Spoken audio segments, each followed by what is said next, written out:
Yeah, let me just open and say a few things. What's up, guys? Good to be with everybody. Hope everybody is safe and look forward to getting back to where we can do this in person here at some point soon. It's obviously been a few months since we've been together. I do want to spend a quick moment to just thank our fans. Since we're turning the page and moving on to this year, I want to thank them for their incredible support last year. We all of our numbers were up in terms of attendance and sellouts, and they were really critical during our stretch run in February and March.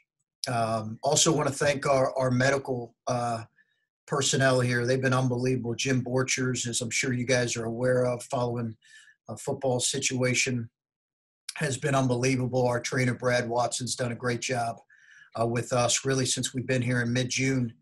And I think Gene Smith has really led our entire department in an excellent way through all of this as we've moved forward. So excited about the return of college football, excited about the return of our Buckeyes, and can't wait to watch them.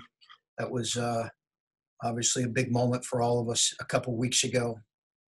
Our guys have been on campus, like I said, since about mid-June, and they've done an exceptional job following all the protocols here. They really have.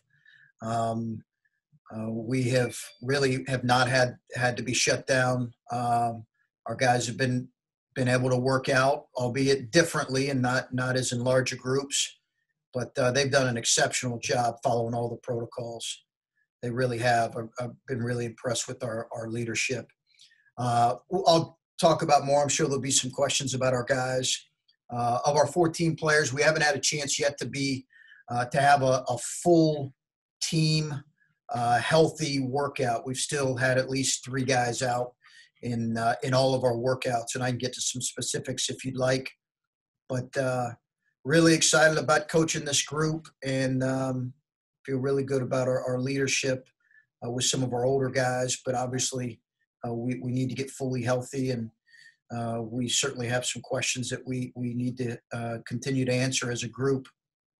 And as far as our schedule is concerned, I'll get specific if you'd like. It's pretty fluid right now, guys, because of the changes that have been made within the number of games you can play.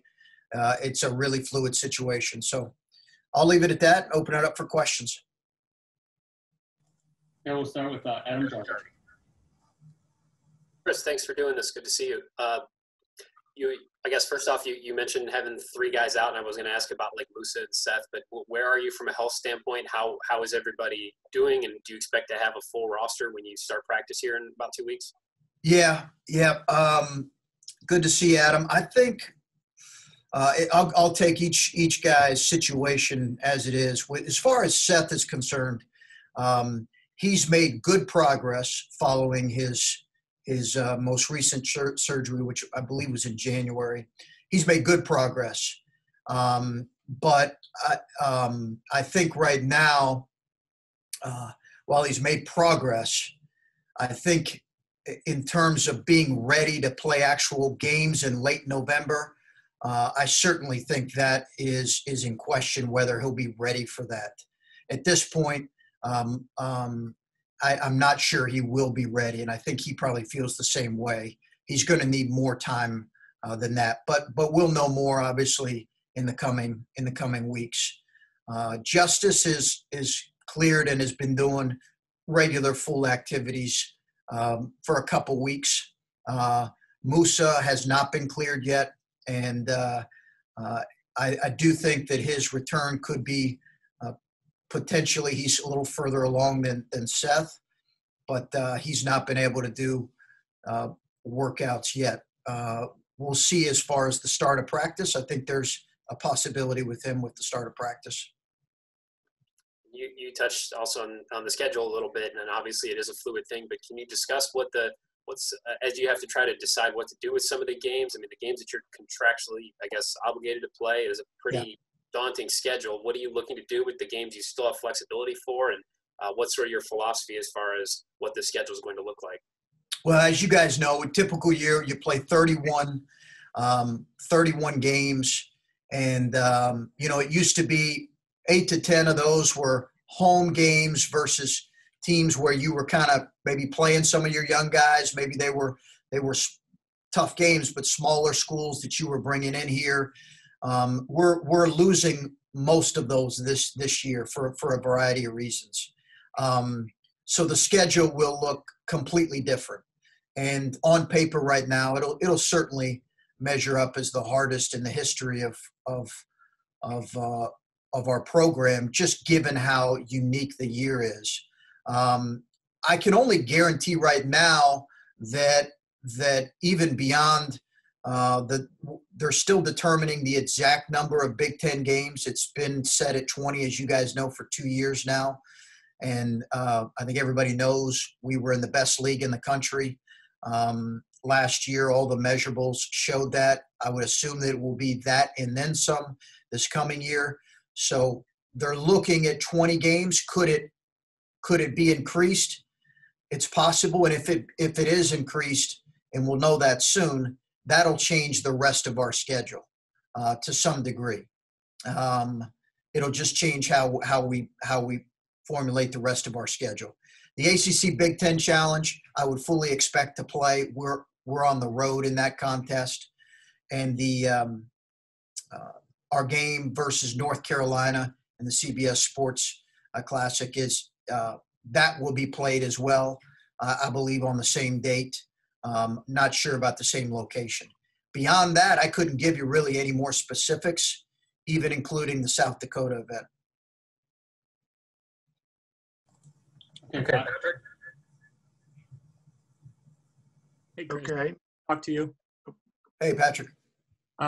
Just curious about what has been the hardest thing for you over these last few months, be that basketball or adjusting to life otherwise. What's been the most difficult for Chris Holtmann? Yeah, good question. I think coaches, in general, we're pretty routine driven, right? We've kind of have a routine throughout the year, and that was flipped upside down during all this. So I think that was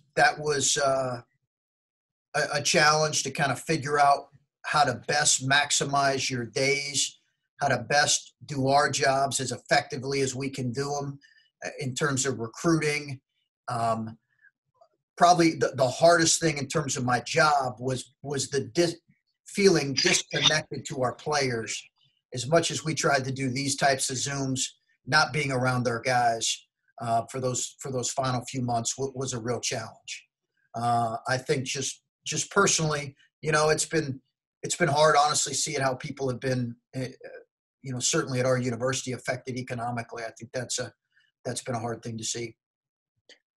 One of the things Ryan Day talked about was not overthinking things from a football standpoint, drawing up plays and doing too much when you've had too much free time. I assume you can relate, although different, being basketball versus football.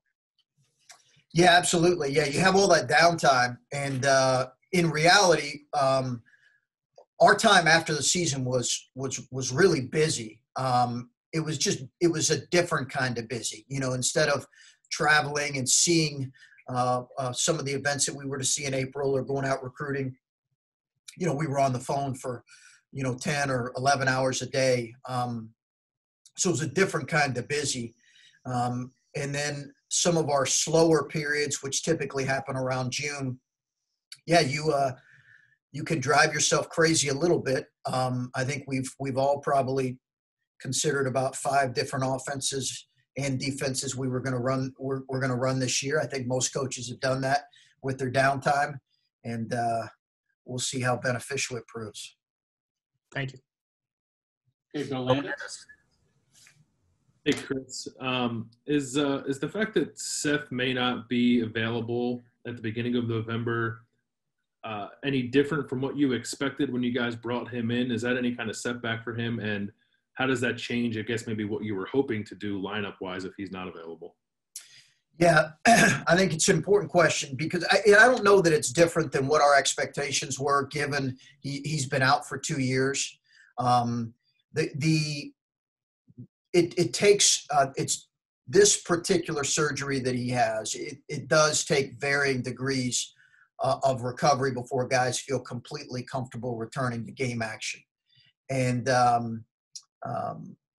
think that we were optimistic and still are that come late November, he's going to be in a place where he feels confident enough to be able to play in game action. But I think it's probably a tall task right now. I don't see it as a setback, to be honest with you. I think he has really progressed, and you hear me say that, and yet at the same time he may not be ready. I just think it's a byproduct of the nature of the injury. He is making progress. He's doing things this week that he didn't do last week, which is encouraging. But he's just got a ways to go, and I think in his mind he's got a significant ways to go to get back to be the same kind of player he was his sophomore year. And is Ibrahima, or I guess compared to last year, how much further along is Ibrahima, and maybe how much closer is he to being able to be a key contributor for you guys this year? I think things have slowed down for Ibrahima a little bit, and that's been a good thing.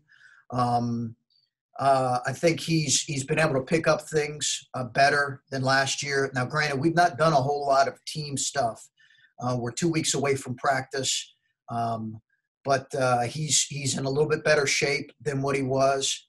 I think the biggest thing is he's just his ability to pick up things in practice, and the things we're asking him to do has come quicker because he's been a year in our system, and that was maybe the biggest kind of impediment to his growth last year. It just took him a little while to pick up some things. Perhaps there was some language issues there, but he's a bright kid. He's doing really well, and I'm excited about getting to practice with him. Thanks. Here, go to Steve Hellwagon. Hey, Coach.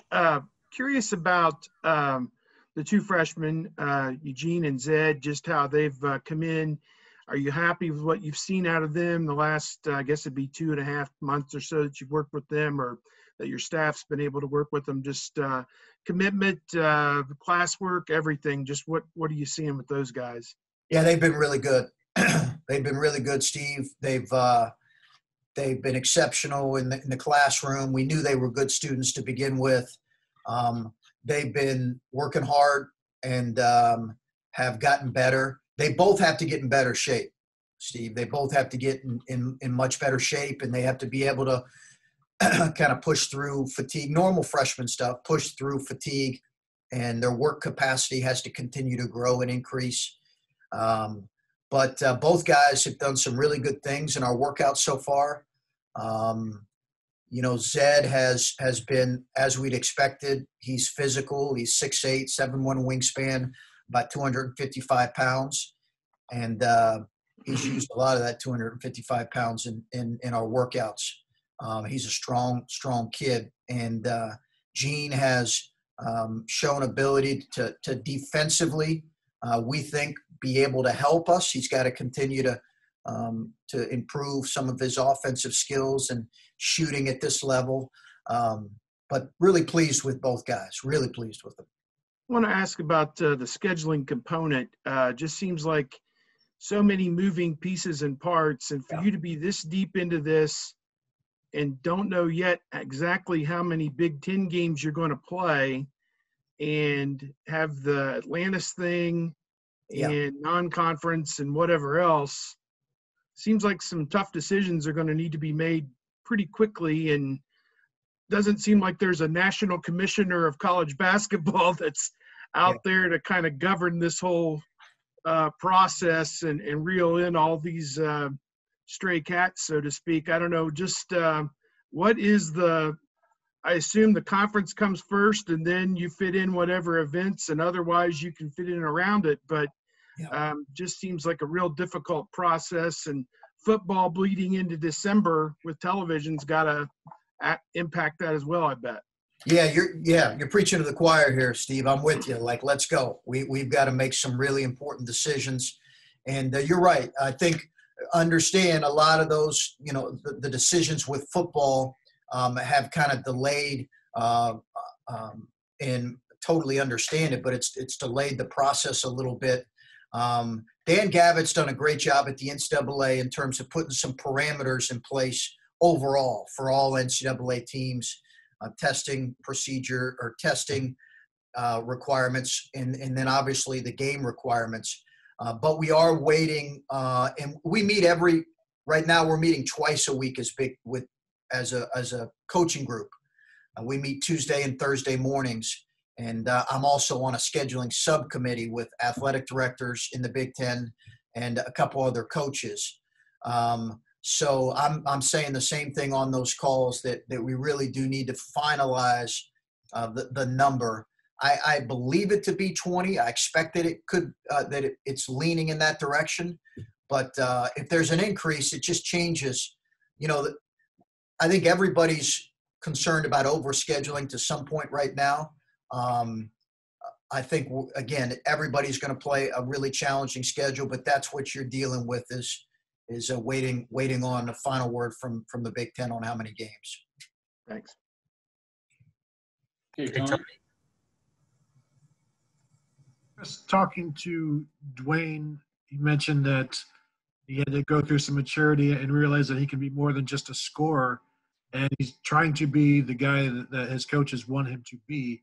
I guess for you, what is that? What do you want him to be? I think we saw with Dwayne last year towards the final third of the season what he can be, and Dwayne needs to be. Dwayne is never going to be a pass first point guard. We don't want him to be that. I think he's got to utilize his unique gifts in scoring, and there is a freedom that he has. He was certainly of all of our perimeters had the highest usage rate by a significant margin, and he's earned the right to continue to grow in that area. I do think he has to read defenses a little bit better as he's playmaking for us. I think that ability to read defenses, which he took, I think, a step in last year. But one of the biggest questions about our group right now is will we and can we defend as a group? I think offensively, if we're healthy, last year we were third in the league in offense. I think we have a chance. We lose two tremendous players in Caleb and Andre in terms of just shooting the ball and their ability to stretch the defense. But I think those guys were also exceptional defenders and had great size. So my challenge for Dwayne is to grow in that area of defense and just continue to be him. I think he took major steps last year. You look at his step from freshman to sophomore year, it was significant. And we wouldn't have been in the position we were towards the end of the year without him taking a real step forward. And then with CJ, he's talking about this as his last go around. What does it do for a head coach when your point guard has that kind of urgency, when he knows this is it? Well, we've talked about it. He's a terrific kid. He is an exceptional leader. I think he really does embrace kind of how we want to do things. He's an everyday guy. He also was another one, and really it was really good to see him and Dwayne flourish kind of together last year in the backcourt. They really did in our stretch run. So we're going to need him to take another step forward in every area, be a little bit more consistent shooting the ball, be a little bit more highly detailed defensively. Sometimes he's going to guard the best perimeter and continue to lead at the high level he has. But I love where he's at right now. Thank you. Okay, Colin. Hey, Chris, you had mentioned just there about losing two 40% three-point shooters and Caleb and Andre. And I know last year you guys were top three-point shooting team in the Big Ten. And when you lose guys like that, and obviously you're bringing in Seth, but there's uncertainty there. Where do you think this outside shooting has to come from when, I know how much you guys put an emphasis on efficiency and hitting those outside jumpers is key to win. Yeah, it's a good question. I think that's that's what we've got to continue to evaluate. Where is that going to come from? I don't know that the source is going to come directly from two guys like what we lost. Listen, Caleb Wesson is the best shooting big in the NBA draft right now. He is the best shooting big in the NBA draft. 106 threes last year. He took 14 as a freshman. Took 106 threes last year at 43%. Shot 43% overall, 43% in league play. He's the best shooting big in the NBA draft. So that is, that is something, and you combine that with Andre's efficiency. I think it'll be spread out among other guys. Again, that's where CJ's going to have to improve. Kyle Young has shot the ball exceptionally well. And everything we have from three, everything we've evaluated this summer, everything we've charted, and we chart every shooting drill. And he has been top 4 on our team in 3-point shooting. But I think it's going to have to come from him. It's going to have to come from EJ. Justice has shown the ability, and then obviously Justin Arns is going to have to provide some really valuable things in that area, and he shot it exceptionally well. And I wanted to ask about EJ too, because we saw last year that the leap he made at the end of the season was obvious, but has he maintained that development track where he can be that kind of guy that you need him to be to reach the ceiling that you're hoping for this year? Yeah, he'll be critical for us. There's no question. I think that we talked about that last year. I think it's a big jump to go from where he was to say, lead you in scoring every night. I think that's a significant jump. What I think he's going to have to be is on a consistent basis. He's going to need to be one of our better players, and on both ends. And that means his game is going to have to continue to grow. He's going to shoot more from the perimeter than he ever has. He's obviously going to be utilized through the post more than he ever has. He's got to continue to guard with more versatility than what he did last year. But he's in better shape. He is a more consistent in his effort than certainly what he was last year. And I'm excited to see what these next 2 months of kind of preparation are for him, because as you mentioned, he's going to be critical. I think we have to understand he's still a sophomore, but he's certainly going to be a more featured part of what we do this year, because we're going to need that. And to ask a quick follow-up on Caleb, since you brought him up, what has it been like to see him go through this extended draft process, and how involved have you been, and how many times have you made that pitch that you just made to us? Well, I don't know if it's a pitch. Perhaps you look at it as a pitch, but feel free to tweet it out if you'd like. I just believe that, honestly, guys. I do believe when I look at some of kind of his comparables in the NBA draft, that I think he's got the best touch of any big guy. And I think it hurt a little bit the fact that he's not been able to get in front, and people have not been able to physically see how big and long he is. It's one of the things last year, the guys at Boston, the first thing they said to me after his workout was, he's bigger than we thought and longer than what we thought. So it's been good. I've certainly stayed in touch with him, but I've also kind of let him pursue this. But I've been in touch with him and Keith and Stephanie more right after the season, as we were hearing more from agents and trying to do some digging with potential NBA organizations. But we certainly talked to a number of teams, and I know he's had a number of interviews with teams, and I have shared the same thing I said to you. Appreciate it. Okay, we have time for a couple more. First from Stephen Means, and then Adam Gardner. Hey, Chris.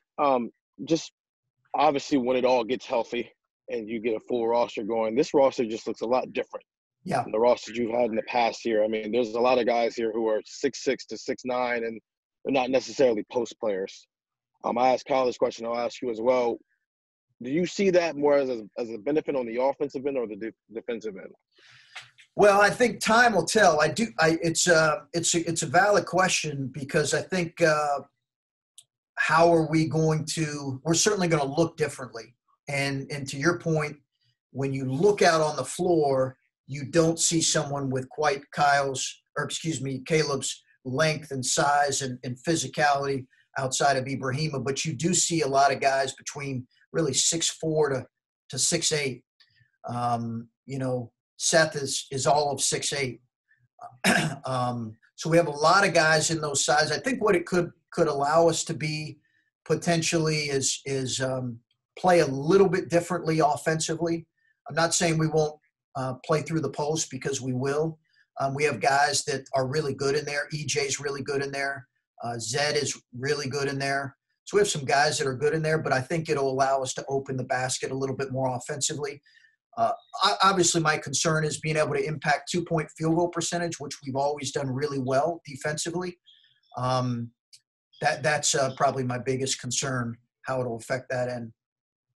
And you talked about Dwayne and him, maybe focusing on some other things as well as just scoring. Does it help that, you add guys like Justice and Seth, who, as bigger guys who can also do some of those things, he doesn't necessarily have to feel like he's the only perimeter player who can consistently, create his own shot? Yeah, we really do see Justice as a bit of a playmaker for us. Even though he's 6'7" and a bigger guy, JT, when he was here our first year, we played him a good amount at playmaking positions, even at the point spot. He's not identical to JT. JT had such an incredible motor, as we all know. And their games have some similarities, but they're different players. But we do see him as playmaking through him. We're going to need that. We're thin at the perimeter positions. We have put in a waiver for Jimmy Sotos, but we don't have a word on that yet. But we've, we're a little bit thin on the perimeter, so I think we will utilize Justice and some playmaking ability along with Dwayne and CJ and Abel. Thanks, Coach. Okay, Adam.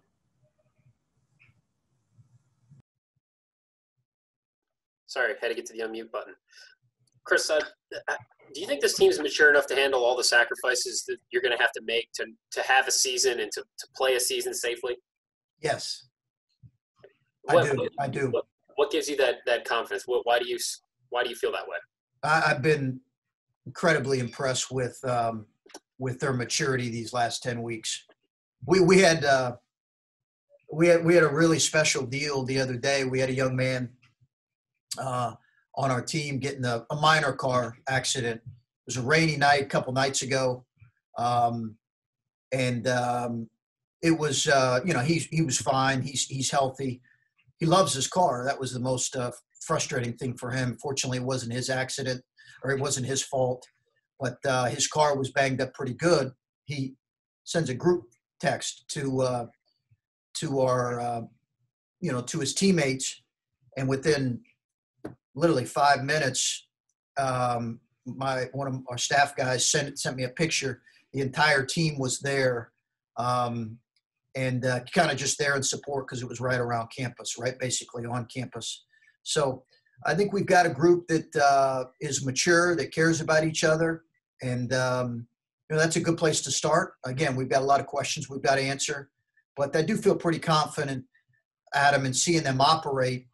Given, and you're right, we know that there are certain things you can do to prevent the risk of getting COVID, but you can't completely prevent the risk. But I do believe that after seeing our guys day to day here for the last 10 weeks, I like our maturity. And do you have a feel for how, obviously you're taking a pay cut, and obviously all the departments are facing some financial realities. Do you have a feel for the full effects of what the basketball program is going to feel as the university copes with, all the financial losses? Yeah, we've had to change and we'll continue to change. And Gene has asked us to change how we would operate. And certainly we've been able to, we haven't been recruiting, right? So there's been a large number of expenses that have been saved. But we have looked at busing more than flying with appropriate games this year, wherever that's going to be, instead of chartering, taking a bus.